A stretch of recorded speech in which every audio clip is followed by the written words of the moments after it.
বলেন? এই জন্য গুনাহগারদের ব্যাপারে বলা হয় গুনাহ হচ্ছে একটা অন্ধকার। যেমন আয-যুলমাতু ইয়াওমাল কিয়ামাহ, যেমন জালেমকে আল্লাহ তাআলা কিয়ামতের দিনে অন্ধকারে উত্থাপন করবেন, তাকে দাঁড় করাবেন। গুনার বোঝা মাথায় নিয়ে যারাও দাঁড়াবে তাদেরকে আল্লাহ তাআলা জালেমদের কাতারে দাঁড় করাবেন, জালেমদের কাতারে দাঁড় করাবেন। সেই জন্য ভাই গুনাহ থেকে ফিরে আসি, গুনাহ থেকে ফিরে আসি। এই জন্য ভাইরা আমার, গুনার ভিতরে কোনো কামিয়াবি নাই, বদ আমলের ভিতরে কোনো কামিয়াবি নাই। আপনারা জানেন প্রত্যেকটা আমলের জন্য একটি স্বাদ আছে। যেমন নেক আমল যদি আপনি করবেন, এটার আলাদা মজা আছে, এটা সুঘ্রাণ আছে। এই জন্য প্রত্যেকটা গুনাহগার ব্যক্তি যখন গুনাহ করে, আমার ভাইরা, গুনার কারণে সে অবশ্যই একটা মজা পায়, পায় কি পায় না বলেন?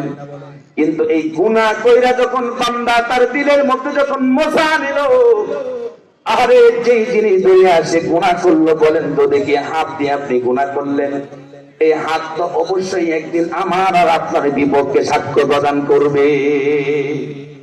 তবে এত হাতের জন্য আমরা এত কিছু করলাম, জবানের জন্য এত কিছু করলাম, পুরো কিসিমটার জন্য এত যত্ন করলাম, সুখ শান্তির জন্য এত কিছু করলাম, কিন্তু গুনাহ করলাম, নাফরমানি করলাম। আর এগুলি যদি পরকালীন জীবনে মানুষের বিপক্ষে সাক্ষী দেয়, সেই মানুষ তো পরকালীন জীবনে অপরাধ সাব্যস্ত হবে কি হবে না ভাই বলেন? আল্লাহ বলছেন আল-ইয়াউমা আকমালতু লাকুম, আল্লাহ বলছেন, আল্লাহ পাক সূরাতুল ইয়াসিনের মধ্যে কথা বলছেন যে বান্দার মুখে যখন আল্লাহ তাআলা লাগায় দিবেন, তখন তার হাত কথা বলবে, চোখ কথা বলবে, জবান কথা বলবে, তার টোটাল অঙ্গ প্রত্যঙ্গ সব আল্লাহর সামনে কথা বলতে থাকবে। সেদিন তো উপায় নাই, হাতের ভিতর থেকে আল্লাহ তাআলা জবান খুলে দিবেন। সেজন্য ভাইরা আমার, আপনাদের অনুরোধ করে বলছি ভাই, পরকালীন মুক্তির জন্য ঈমান আর আমল হচ্ছে মানুষের মূল হাতিয়ার। সেই জন্য আপনি যখন নেক আমল করবেন, আল্লাহর হাবিব সাল্লাল্লাহু আলাইহি সাল্লাম বলেন, আমার উম্মতকে যখন আল্লাহ তাআলা যখন যাদেরকে যখন মাফ করে দিবেন, আল্লাহ পাক যখন যাদেরকে ক্ষমা করে দিবেন, অদস্ত ক্ষমা করে দেওয়ার পরে আল্লাহ তাআলা দুনিয়ার জমিনে আমি আর আপনি যা নেক আমলগুলা কামাই করলাম, এই নেক আমলগুলা যেমন দুনিয়া থেকে মানুষ বিদায় নেওয়ার পরে দুইটা বস্তু যেমন তার, তিনটা বস্তু যেমন মানুষের কবর পর্যন্ত যায়, আর দুইটা বস্তু ফিরে আসে, আর একটা বস্তু মানুষের সঙ্গে লাগায় এমন ভাবে জড়িত থাকে। আল্লাহ রাসূল বলেন, মানুষের গায়ে যেমন কাপড় যেভাবে লাগিয়া থাকে, নেক আমলগুলি মানুষের সঙ্গে ঠিক সেইভাবে অঙ্গের সাথে জড়ায় রেখে দেন। ধন সম্পদ, দুনিয়ার মোহ, আমরা যা কিছু করেছি সব ফিরে আসে, নেক আমলটা সঙ্গে থাকে। সুবহানাল্লাহ। সেই নেক আমলগুলি আপনাকে কবরের মধ্যে পাহারা দিবেন। অদুস্ত আল্লাহর হাবিব সাল্লাল্লাহু আলাইহি সাল্লাম বলেন, সেই নেক আমলগুলি যখন বান্দা যখন করলো, আর সে যখন কবর থেকে যখন সামনে অগ্রসর হবে, নেক আমল তার পাশে থাকবে, তার সান্ত্বনা দিবে, তার অবয়বাণী শোনা বলবে, তোমার কোনো ভয়ের কোনো কারণ নাই, কারণ আমি হচ্ছি তোমার সাথে, তোমার বন্ধু। আল্লাহর হাবিব সাল্লাল্লাহু আলাইহি সাল্লাম বলেন, এই নেক আমলগুলি আমার উম্মতকে একা রেখে এসে পলায়ন করবে না। সুবহানাল্লাহ। এই জন্য আল্লাহ পাক বলছে, নেক আমলরত মানুষগুলোর অবস্থা এমন হবে, কিয়ামতের দিন হাসরের ময়দানে আল্লাহ পাক বলেন, তাদের ক্ষেত্রে আল্লাহ সুসংবাদ দিয়েছেন, ইয়াউমা তারাল মুমিনিনা ওয়াল মুমিনাতি ইয়াসআ নূরুহুম বাইনা আইদিহিম ওয়া বিআইমানিহিম বুশরাকুমুল ইয়াউম। আল্লাহ বলেন, কিয়ামতের দিনে মুমিন বিশ্বাসী বান্দা বান্দীদের জন্য আল্লাহ পাক বলেন, বান্দারে, দুনিয়ার মধ্যে যা কিছু নেক আমল তুমি করেছো, এই নেক আমলের দফতরটা যখন তোমাকে খোলায় তোমার হাতে যখন প্রদান করা হবে, ডান হাতে যখন দেওয়া হবে, আর সেই নেকটা তোমার ডানে থাকবে, বামে থাকবে। সুবহানাল্লাহ।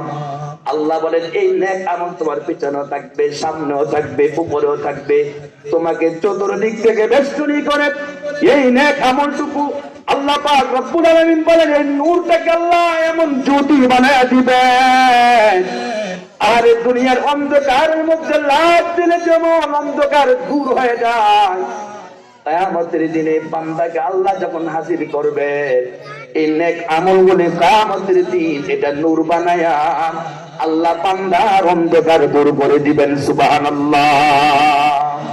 এই নেক আমল আপনার সামনে ডানে থাকবে বামে থাকবে, এটা সামনে ফোকাস দিবে। সুবহানাল্লাহ বিহামদিহি। নবী আলাইহিস সালাতু ওয়াস সালাম বলেন, এই নেক আমলের ক্ষেত্রে বলা হয় মানুষকে কিভাবে সামনে থেকে নিয়ে যাবে। আল্লাহ রাসূল বলেন, আমার উম্মতেরা শুনো, একজন মানুষ দুনিয়ার মধ্যে যে যত বেশি নেক আমল করলো, আমলে সালেহ করলো, সৎ পথে জীবন যাপন করলো, হারাম পথে হাতটা বাড়ায় দেয় না, আর সেই মানুষগুলা যখন আল্লাহ পাক রব্বুল আলামিন পরকালে যখন তাকে একত্রিত করবে, একত্রিত করার ফলে তারা আমলটা সামনে আল্লাহ রাসূল বলেন বিশাল পাহাড়ের মতো তার সামনে আলোক দিতে থাকবে। সুবহানাল্লাহ। আপনারা যারা মক্কাতুল মুকাররমা মদিনায় গেছেন, দেখবেন উহুদ পাহাড়টা বিশাল বড়। এই উহুদ পাহাড়ের মতো এই নেক আমলটা সামনে আলো দিয়া দাঁড়ায় থাকবে। তখন বলেন তো অন্ধকার থাকবে না চলে যাবে? আল্লাহ রাসূল তারপরে বলে এটা তার জন্য এমন হবে, এই নেক আমলটা তার জন্য গাছের ন্যায্য হয়ে যাবে। একজন একটা খেজুর গাছ যেরকম ভাবে আলো দেয়, ঠিক তদ্রুপ আলো দিতে থাকবে।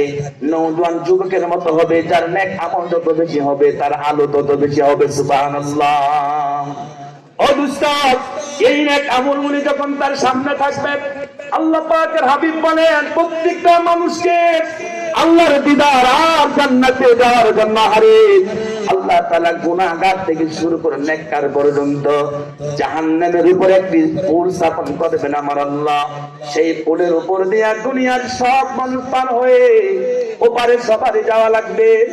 আল্লাহ হাবিব বলেন ওই পুল প্রত্যেকটা মানুষের পার হওয়া লাগবে, আর পুলটা কোনো সাধারণ কোনো পুল হবে না।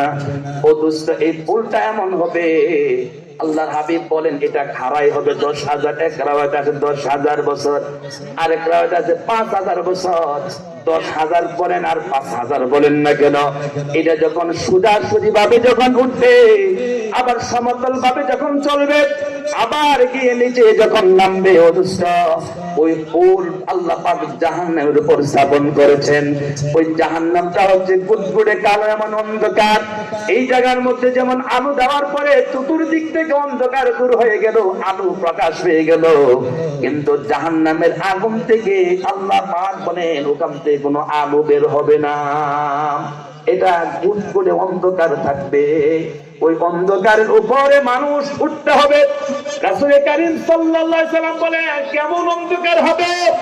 আল্লাহ রাসূল বলেন, ও উম্মত, তুমি তোমার জিসিমের পশমটা পর্যন্ত দেখতে পাইবা না, তোমার শরীরের মধ্যে যে পশমটা আছে এটাও তো আর সুযোগ হবে না। এমন অন্ধকারের মধ্যে আল্লাহ পুল স্থাপন করবেন। বাইরে সেই পুলের উপরে যখন আপনি ওঠার চেষ্টা করবেন, আল্লাহর হাবিব বলেন আল্লাহ তাআলা আমার ঈমানদার মুমিন মুত্তাকি যারা হবে, যাদের আমলে সালেহ হবে, যাদের সম্পর্ক আল্লাহর সঙ্গে হবে, যাদের ঈমান আমল একমাত্র আল্লাহর জন্য হবে, আল্লাহ তাআলা তাদের ডান হাতে নূর দিয়া বলবেন তোমরা তাড়াতাড়ি অগ্রসর হতে থাকো। আল্লাহর হাবিব সাল্লাল্লাহু আলাইহি সাল্লাম বলে তারা সামনে অগ্রসর হবে। আল্লাহ রাসূল বলেন বিজনেস যারা পার হবে, যেমন আকাশের মধ্যে বর্ষাকাল যখন চলে আসে, যেমন বৃষ্টি যেমন ঝিলিক দেয়, একবার দেখলেন মুহূর্তের মধ্যে যখন আবার চলে যায়। আল্লাহ রাসূল বলেন বারকুম থেকে যদি বিদ্যুতের তৈরি হয়, এটা একটা আলো। ইমানদার মুমিন মুমিনাত নর নারীগুলি তারা বৃষ্টির চাইতে দ্রুত গতিতে অগ্রসর হবে। বলেন না সুবহানাল্লাহ। ও ভাই, বৃষ্টির গতি চাইতে আপনি যদি সামনে অগ্রসর হন, আপনি মুহূর্তের মধ্যে এই 30,000 পরে আর 15,000 বছরের পথ আপনি চোখের পলকে পার হয়ে যাবেন। কিন্তু জাহান্নামের উপরে পুল স্থাপন করার পরেও আপনার আমল আপনাকে এমন ভাবে পার করে নিয়ে যাবে, কোথায় জাহান্নাম স্থাপন করেছেন আপনি বুঝতে পারার কোনো সুযোগ পাবেন না। কিন্তু ভাইয়ের আমার, আপনি সামনে যখন যাইতে থাকবেন, আল্লাহ রাসূল বলেন দ্রুতগামী একটা উট যেভাবে দ্রুত গতিতে চলতে থাকে ঠিক সেও পার হবে। আকাশে পাখি যেমন উড়তে থাকে সেই গতিতে মানুষ পার হবে। আবার যে এরকম ভাবে আল্লাহ রাসূল বলেন বজ্র বেগে যেমন বাতাস যেমন দ্রুত গতিতে এসে এক জায়গার বালু যেমন আরেক জায়গায় ছড়ায়া দেয়, পরবারে লন্ডভন্ড করে দেয়, তার ঈমান আর আমলের কারণে আল্লাহর সাথে সম্পর্ক থাকার কারণে ওই বান্দাকে আল্লাহ তাআলা বাতাসের গতিতেও পার করে দিবেন। সুবহানাল্লাহ। অদুষ্ট মানুষ যখন পুলের উপর যখন উঠবেন, আল্লাহ পাক বলছেন পুলের উপর উঠার আগে আল্লাহ পাক রব্বুল আমিন এদের সঙ্গে মুনাফিকরাও থাকবে। দুনিয়ার মধ্যে যারা মুনাফিক ঈমান নিয়ে যারা ছলনা করেছিল, বেঈমান কাফেররাও থাকবে। কিন্তু ভাইরা আমার, তারা যখন পুলের পারে যখন যাবে, আল্লাহ তাদের ঈমান নামক নূর তাদের থেকে ছিনিয়ে নেবেন। তাদের গায়ে কোনো প্রকার নূর আর আমলের চিহ্ন খুঁজে পাওয়া যাবে না।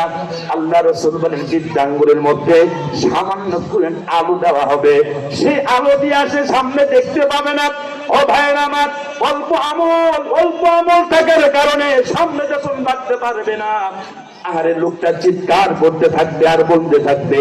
যারা সামনে দৌড়াইতে থাকবে তাদেরকে বলবে, দোস্ত, দুনিয়ার জমিনে একই জায়গায় একই হাতে তোমাদের সঙ্গে চলেছিলাম, একই বাজারে তোমাদের সঙ্গে বসেছিলাম, আজকে বিপদের দিনে এরকম ভাবে আমাদেরকে একা ফেলে তোমরা চলে যেও না। আল্লাহ রাসূল বলেন, চিৎকার করবে আর বলতে থাকবে, আমাদেরকে তোমাদের সঙ্গে নিয়ে যাও। মুমিন মুত্তাকিরা জবাব দিবে, বাইরে দুনিয়ার জমিনে যেরকম ঠাট্টা মস্কারের মধ্যে লিপ্ত ছিলা, আজকে তোমরা পিছনের দিকে হতে যাও, আজকে পিছনের দিকে হতে যাও, পিছনের দিকে তোমরা সরে যাও। আল্লাহ পাক বলেন, মুমিনা নারীগুলি যখন সামনে যাবে, আবার মুনাফিক নারী এবং পুরুষ যারা খোদাদ্রোহী হবে, তারা পিছনের দিক দিয়ে বারবার ডাকতে থাকবে। ও ভাইরা আমার, আল্লাহ পাক রাসূল বলেন, ওই মানুষগুলি যখন পুলের উপরে যখন উঠবে আর হামা করে দিতে থাকবে, কিন্তু যেতে পারবে না। আল্লাহ হাবিব রাহমাতাল লিল আলামিন বলেন, ওই পুলের মধ্যে আল্লাহ তাআলা দুইটা আমল তাদের মধ্যে পাওয়া যাবে। দুই আমলের গুণে গুণান্বিত মানুষ যারা হবে, এই মানুষগুলা চতুর্দিকে পুল সিরাতের পারে টানে এবং ভাবে তারা দাঁড়ায় থাকবে। বলেন না সুবহানাল্লাহ। তারা দাঁড়ায় থাকবে। দুইটা আমল এত দামি। নাম্বার 1 হচ্ছে হায়াতে জিন্দেগির ভিতরে যতগুলি মানুষকে আল্লাহ তাআলা বিবেক দিয়েছে, ঈমান দিয়েছে, তাদের ভিতর থেকে যারা আমানত রক্ষা করে চলবে, আমানতদার ব্যক্তিকে ওই পুলের উপর দাঁড়া ও দুষ্ট ডানে আমানত দ্বারা আলো দিদার বলবে, ওরে আল্লাহর বান্দা, তোমার কোনো ভয় নাই, তুমি ভয় পেও না। আমার আল্লাহ আমানত নামক আমলটাকে বান্দাকে নাজাতের জন্য পুলসরাতের গুড়ার মধ্যে আল্লাহ পাক স্থাপন করবেন। সুবহানাল্লাহ। আল্লাহ হাবিব রাহমাতাল লিল আলামিন সামনে দাঁড়ায়া বলেন, আল্লাহ সাল্লি, ও আল্লাহ আমার উম্মতকে তুমি নিরাপদে পার করে দাও। আল্লাহ আমার উম্মতকে তুমি নিরাপদে পার করে দাও। আল্লাহ আমার উম্মতকে তুমি নিরাপদে পার করে দাও। নবীজি সাল্লিম সাল্লিম বলিয়া রবের কাছে ফরিয়াদ করবে। আল্লাহ রাসূল বলেন, ডান দিকে আমানত থাকবে, বাম দিকে আত্মীয়তার সম্পর্ক যারা বজায় রেখেছে, আত্মীয়তার হক যারা নষ্ট করে নাই, বঞ্চিত করে নাই, আল্লাহ রাসূল বলেন আত্মীয়তার সম্পর্ক আমলটাকে আল্লাহ কুলের বাম দিকে আল্লাহ পাক স্থাপন করে দিবেন। এই আত্মীয়তার বন্ধনের সেতু বন্ধন, ওই আমলটাকে আল্লাহ সুদূরশন একটি আকৃতি দেওয়ার সামনে তার এই আমল থেকে আলো বের হতে থাকবে। আর আলো যখন বের হতে থাকবে, ওই লোকটাকে ধরে বলবে, বাইরে আমি তোমার আত্মীয়তার সেতু বন্ধন, দুনিয়াতে তুমি আত্মীয়তার সম্পর্ক বিচ্ছিন্ন করো নাই, আল্লাহ আমাকে আমল বানায়া এই বিপজ্জনক ফুল থেকে তোমাকে পার করার জন্য আল্লাহ আমাকে প্রেরণ করেছে। সুবহানাল্লাহ।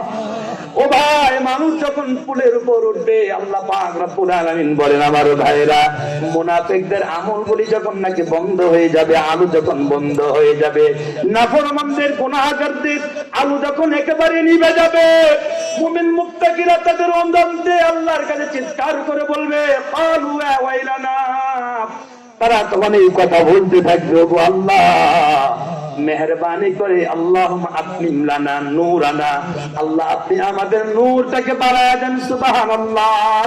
আল্লাহ আমাদের নূরকে বাড়ায় দেন, আলোকে আপনি বাড়ায় দেন। ওয়াগফির লানা, আল্লাহ আপনি আমাদেরকে মাফ করেন। সুবহানাল্লাহ। আল্লাহ আমাদের আলুটাকে বাড়ায় ওপারে পার করে দেন, আপনি আমাদের নূরটাকে বাড়ায় দেন, আপনি আমাদেরকে মাফ করে দেন। আল্লাহ আপনি আমাদেরকে বেঈমানদের মতো আলু নিভাইয়া দিয়েন না। ও দুষ্ট, ওই দিন যদি আলো যদি নিভে যায়, নিচ থেকে পুলের নিচ থেকে জাহান্নাম গর্জন দিতে থাকবে। ইযা উলকু ফিহা সামিউ লাহা শাহীকান ওয়া হিয়া তাফুর তাকাদু তামাইয়াজু মিনাল গায়স কুল্লামা উলকিয়া ফিহা ফাওজুন সালাহুম খাজানাতুহা। আল্লাহ বলেন জাহান্নাম নিচ থেকে যখন গর্জন দেবে আর বলবে আল্লাহ এই অপরাধীদের গাওয়ার ভিতরে আপনি ঢুকায় দেন, ডাকতে থাকবে আর চিৎকার দিতে থাকবে। দুস্তরে জাহান্নামের চিৎকারের আওয়াজ একমাত্র বেঈমান নাফরমানদের কান পর্যন্ত আল্লাহ পৌঁছায়া দিবে। সেজন্য ভাই, ওখান থেকে আপনি যদি বাঁচতে চান, হায়াতে জিন্দেগির সময়কে মূল্যায়ন করেন ভাই, হায়াতে জিন্দেগির সময়কে মূল্যায়ন করেন। জীবনের চোখ এই আলু এই দেহ থেকে বাতি যদি নিভে যায়, মরা মাছের দাম আছে, মানুষের কোনো দাম নাই, মানুষের কোনো দাম নাই। এখন জীবিত, যখন আমার ভিতর থেকে আল্লাহ তাআলা এই আলু যখন নিভাইয়া দিবেন, আমার পরিবারের লোক থেকে সবাই আমাকে ভয় পাবে, সবাই আমাকে তাড়াতাড়ি বিদায় করবে। ঠিক কি ঠিক না বলে? এটা আমি আমার মাকেও করেছি, আমাকে আমার সন্তানরা করবে কি করবে না ভাই? সেজন্য পরকালের জীবন যদি সুখময় হয়, সুন্দর হয়, ভালো হয়, যদি আমার আর আপনার যদি নসিব যদি 20 দিন লেটে পার হতে পারি, যদি ভাই আমল যদি ভালো হয়, বলেন তো শুনি, পরকালের জীবন সুখময় শান্তিময় হবে কি হবে না ভাই? এই জন্য যে জিনিসের দরকার, সেই জিনিস হচ্ছে আল্লাহর ভয়। কি বলেন? বলেন কার ভয়? ওয়াত্তাকু ইয়াওমান তুরজাউনা ফীহি ইলাল্লাহ। আল্লাহ বলেন বান্দারে ওই দিনকে ভয় করো যেই দিন তুমি আল্লাহর রাহে তুমি ফিরে যাইবা। সুবহানাল্লাহ। ওয়াত্তাকু ইয়াওমান তুরজাউনা ফীহি ইলাল্লাহ। আল্লাহ বলেন সুম্মা তুওয়াফা কুল্লু নাফসিন বিমা কাসাবাত ওয়া হুম লা ইউজলামুন। আল্লাহ বলেন বান্দা ওই দিন তুমি ভয় করো যে দিন সম্পর্কে তোমার উপরে চুল চারা পরিমাণ জুলুম করা হবে না, যেই দিন তোমার কর্মের হিসাব তোমাকে দেওয়া হবে। ও দুষ্ট, দুনিয়ার মধ্যে আমরা যা কিছু করতেছি এগুলি সব আল্লাহ গোপন করে রেখে দিয়েছে, এগুলি আল্লাহ প্রকাশ করেন নাই, এগুলি সব আড়াল করে রেখে দিয়েছে। একদিন কিন্তু এগুলি সব আপনার আমার সামনে প্রকাশ পাবে। সেই জন্য ভাইরে, ওই পুলের উপর ওঠার পরে যদি এগুলি যদি সব আমল যদি বন্ধ হয়ে দুনিয়ার কর্ম আমরা যা কিছু করেছি ওই জায়গার মধ্যে যদি সব প্রকাশ পায়, বলেন তো ওখান থেকে বাঁচাবার কোন রাস্তা কি আছে? দুর্বল ওয়ালা একেবারে হালকা একজন জাররা ইমানদার মানুষ, তার পায়ের নখ থেকে যে ঈমান আর আমলের নূর বের হবে। দোস্ত, নবীজি বুখারী শরীফের হাদিসের মধ্যে বলছেন, এই পলির উপর স্থাপন করার পরে ওই সামান্য আমল দিয়ে বান্দারা সামনে অগ্রসর হবে। আরে ওই মানুষটা হামাগুড়ি দিয়া যাবে। আল্লাহ রাসূল বলেন হামাগুড়ি দিয়া সামনে সে পড়ে যাবে, আবার চেষ্টা করবে যাওয়ার জন্য, আবার পড়ে যাবে। নিচ থেকে যেমন জাহান্নামের চিৎকার সে যখন শুনতে পাবে, আর তার হৃদয় আর অন্তরটা ভয়ে কম্পিত হয়ে যাবে, লুক্ষা বাঁচার জন্য চিৎকার করতে থাকবে। ও দুষ্ট, এমন এক জায়গা আবার চতুর্দিকে আল্লাহ তাআলা জাহান্নামের শিকলের আংটা দিয়ে আল্লাহ তাআলা লোহার বেড়ি বানায় রাখছেন। অপরাধীদেরকে গ্রাস করে ধরবে, অপরাধীদেরকে যখন গ্রাস করে ধরবে আর বলবে, ওরে জানে দুনিয়ার জীবনে আল্লাহ তোরে হায়াত নামক জীবন দিয়েছিল, হায়াত নামক জীবন পাইয়া তুমি তোর মালিকের নাফরমানি করছিলি। ও ভাই, বলেন তো হায়াত দিয়েছেন তিনি কে? আওয়াজ দিয়া বলেন তিনি কে? আল্লাহ বলেন লা ইলাহা ইল্লা হুয়াল হাইয়্যু লা ইলাহা ইল্লা হু।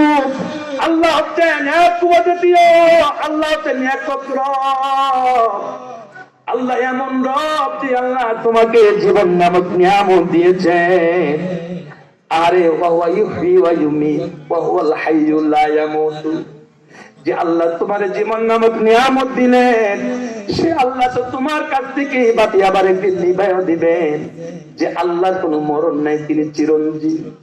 ও দোস্ত, ওই আখড়াটাকে শক্ত করে যখন ধরবে আর বলবে নাফরমানি করতে গিয়ে যে আল্লাহ তোমার গায়ের মধ্যে যৌবন দিলেন, শক্তি দিলেন, ওই দিন তো একবার তুমি চিন্তা করো নাই আজকের দিনে তুমি আমার হাত থেকে বাঁচার তোমার কোনো উপায় থাকবে না।